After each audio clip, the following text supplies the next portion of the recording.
आज आपण बनवणार आहोत टोमॅटोचं सार मालवणी पद्धतीचं। हे बघा मस्तपैकी असे लाल बुंद असे टोमॅटो बाजारात भरपूर प्रमाणामध्ये यायला लागलेत। चला तर मग वेळ वाया न घालवता आपण रेसिपीकडे वळूया। रेसिपी चालू करण्याआधी मी वेदिका सोलफुल कुकिंग चॅनलमध्ये तुम्हा सगळ्यांचे मनापासून स्वागत करते। तिखट आंबट असं टोमॅटोचं सार बनवण्यासाठी मी इथे घेतलेले आहेत हे मस्तपैकी असे लाल लाल टोमॅटो। ते मी 4 ते 5 घेणार आहेत। 3 घालणार आहे मी फोडणीला आणि 2 कापून घालणार आहे। त्यानंतर मी इथे अर्धी वाटी एवढं घेतलेलं आहे खोबरं किसून घेतलेलं आहे। त्यानंतर इथे 4 ते 5 लसणाच्या पाकळ्या आहेत बारीक करून घेतलेल्या आहेत। अर्धा इंच आल्याचा तुकडा आहे। एक कांदा होता त्याचा अर्धा कांदा आहे ना तो मी उभा चिरून घेतलेला आहे आणि अर्धा कांदा जो आहे ना तो फोडणीसाठी ठेवलेला आहे आणि थोडीशी लसूण पण 2 ते 3 पाकळ्या लसूण। आणि इथे मी मिरच्या भिजत घातलेल्या बेडगी मिरची असते ना ती बेडगी मिरची म्हणजे ह्या अशा त्या मिरच्या मी कमी तिखट असतात पण रंग छान येतो खूप छान मस्त असं टोमॅटोचं सार मच्छीचं सार वगैरे खूप छान होतं। तर ह्या मिरच्या मी घेतलेल्या आहेत 7 ते 8 तुम्हाला जसं तिखट हवंय त्यानुसार तुम्ही घेऊ शकता। 7 ते 8 किंवा 10 घेतल्या तरी चालतील। आणि 1 चमचा पोहे खायचा 1 ते 1.5 चमचा धने भिजत घालून ठेवलेले हे मी अर्धा तास आधी। आता मी काय करणार आहे टोमॅटो आहे ना ते 2 टोमॅटो मी वाटपासाठी पण टाकणार आहे आणि त्याच्यानंतर 2 ते 3 टोमॅटो मी फोडणीसाठी कापून घेणार आहे मध्यम आकाराचे असे कापून घेणार आहे। आता मी प्रथम काय करणार आहे इथे मी जी मिरची आहे ना मिरची आणि धने ते पहिले मिक्सर मधून काढून घेणार एकदम बारीक एकदम गंधासारखी आपल्याला पेस्ट करून घ्यायची आहे। त्याच्यानंतर आपल्याला खोबरं कांदा लसूण आणि आलं घालून ते पण वाटून घ्यायचंय। तर हे मी ना सगळं वाटप आहे ना ते वाटून घेते। हे बघा मी मिरची ना छान अशी मस्त गंधासारखी अशी वाटून घेतलेली आहे एकदम बारीक वाटून घ्यायची। आता यामध्ये ना टोमॅटो टाकणार। हे मी 5 टोमॅटो घेतले त्याच्यातले मी अर्धे टोमॅटो टाकते वाटायला आणि अर्धे टोमॅटो फोडणीला देणार आहे। मस्त असं आंबट तिखट आपलं टोमॅटोचं सार हवं म्हणून। आणि आता खोबरं पण मी टाकते।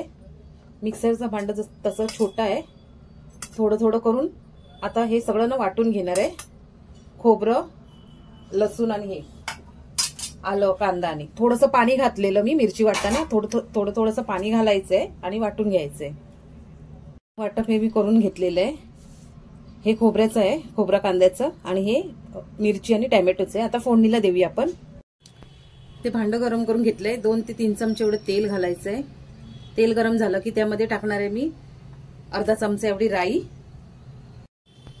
घालते। ही बघा राई चांगली अशी तडतडायला पाहिजे। त्यानंतर कांदा लसूण कढीपत्ता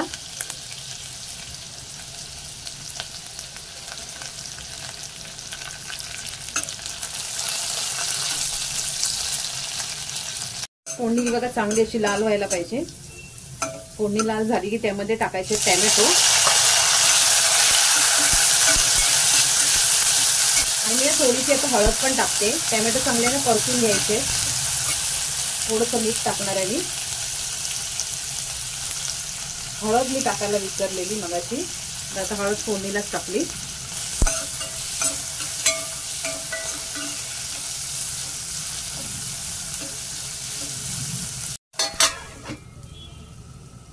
आता हे साराला जेवढं हवंय ना तेवढंच मी एकदाच टाकते आणि यामध्ये मी टोमॅटो चांगले ना शिजवून घेणार आहे झाकण मारून 5 ते 7 मिनिटं मंद गॅसवरती।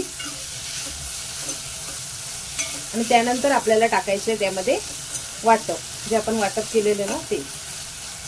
टोमॅटो आपल्याला छान असे शिजले आहेत 5 ते 7 मिनिटं झालेली आहेत। मिक्सरचं भांडं होतं ना ते मी धुवून पाणी टाकलेलं त्यामध्ये थोडंसं तर छान असे शिजलेले आहेत।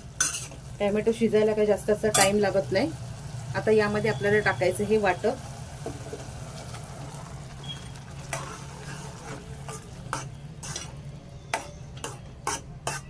तुम्हाला जसं हवंय ना केवढं पातळ हवंय तेवढं तुम्ही पाणी घालू शकता। आता मी थोडं पाणी टाकणार आहे यामध्ये।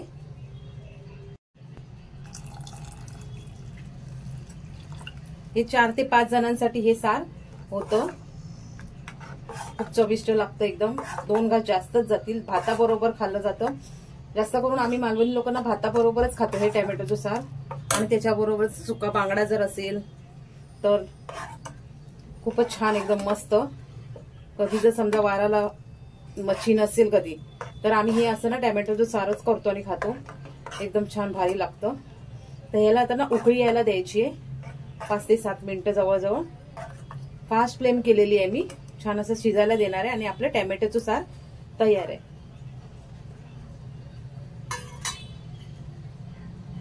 उकळी आलेली आहे छान असं अशी उकळी आलेली आहे. टॅमॅटोचं सार आपलं तयार आहे. रेसिपी कशी वाटली कमेंट करून जरूर सांगा. थोडी जरी आवडली असेल तर लाईक करा, शेअर करा आणि सबस्क्राईब करा. मस्तपैकी हे बघा टॅमॅटोचं सार तयार झालेलं आहे.